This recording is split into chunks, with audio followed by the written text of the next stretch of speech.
Hi friends, welcome to my channel Manju's vlog. ഇന്നൊരു special പഴംപൊരിയാണ് ഞാൻ ഉണ്ടാക്കിയെടുക്കാൻ പോകുന്നത്. അപ്പോൾ എള്ള് ചേർത്ത പഴംപൊരിയാണ് കേട്ടോ ഞാൻ ഉണ്ടാക്കാൻ പോകുന്നത്. അപ്പം ചായയോടൊക്കെ കഴിക്കാൻ വളരെ നല്ലതാണ്.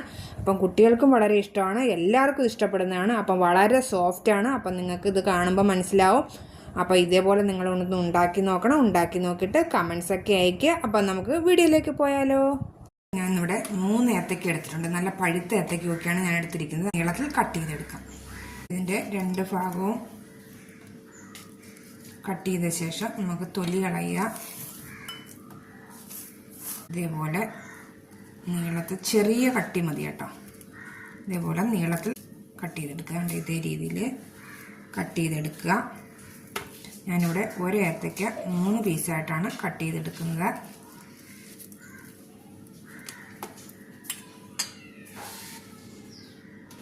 ഇപ്പം എല്ലാം ഞാൻ കട്ട് ചെയ്തെടുത്തിട്ടുണ്ട്.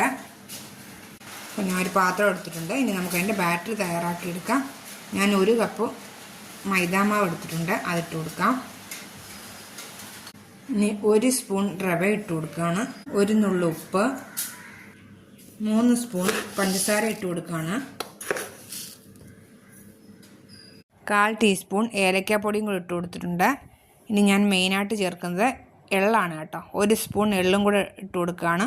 അപ്പോൾ എള്ള് ചേർത്ത പഴംപൊരിയാണ് ഞാൻ ഉണ്ടാക്കിയെടുക്കാൻ പോകുന്നത്. ഇനി 1/2 സ്പൂൺ മഞ്ഞൾപ്പൊടി, ചെറിയ സ്പൂണിനാണ് 1/2 സ്പൂൺ മഞ്ഞൾപ്പൊടി ഇട്ട് കൊടുത്തത്.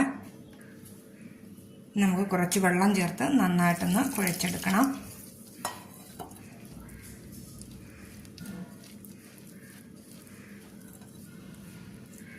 ഈ രീതിയിൽ വേണം നിങ്ങൾ ബാറ്ററി തയ്യാറാക്കിയെടുക്കാൻ. ഒരുപാട് അങ്ങ് വെള്ളമാകേണ്ട ആവശ്യമില്ല കേട്ടോ. കുറച്ച് കട്ടിയായിട്ട് വേണം നിങ്ങൾ ഈ ബാറ്ററി തയ്യാറാക്കിയെടുക്കാൻ. ഇനി നമുക്ക് എള്ളിട്ട പഴംപൊരി തയ്യാറാക്കിയെടുക്കാം. ഇപ്പം എണ്ണ ചൂടായിട്ടുണ്ട്. നമുക്ക് ഏത്തയ്ക്ക 1 പീസ് എടുത്ത് ഈ മാവിലേക്ക് മുക്കിയതിന് ശേഷം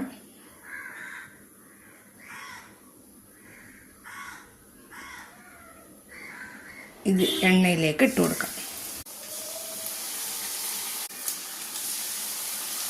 അപ്പോൾ ഒരു സൈഡ് റെഡി ആയിട്ടുണ്ട്. അതിന് നമുക്ക് തിരിച്ചിട്ട് കൊടുക്കാം.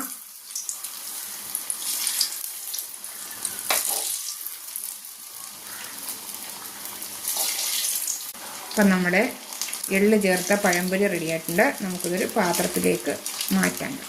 ഇത് നോക്കിക്കാൻ. അപ്പം നമ്മുടെ എള്ള് ചേർത്ത പഴംപൊരി റെഡി ആയിട്ടുണ്ട്. നല്ല സോഫ്റ്റാണ്. ഇത് നിങ്ങൾക്ക് കാണുമ്പോൾ മനസ്സിലാവും.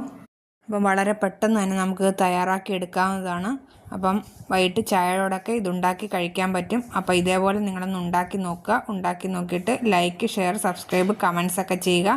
അപ്പോൾ ഇനി ഞാൻ വീണ്ടും ഒരു റെസിപ്പിയുമായിട്ട് നമുക്ക് വീണ്ടും കാണാം. അതുവരെ സീ യു.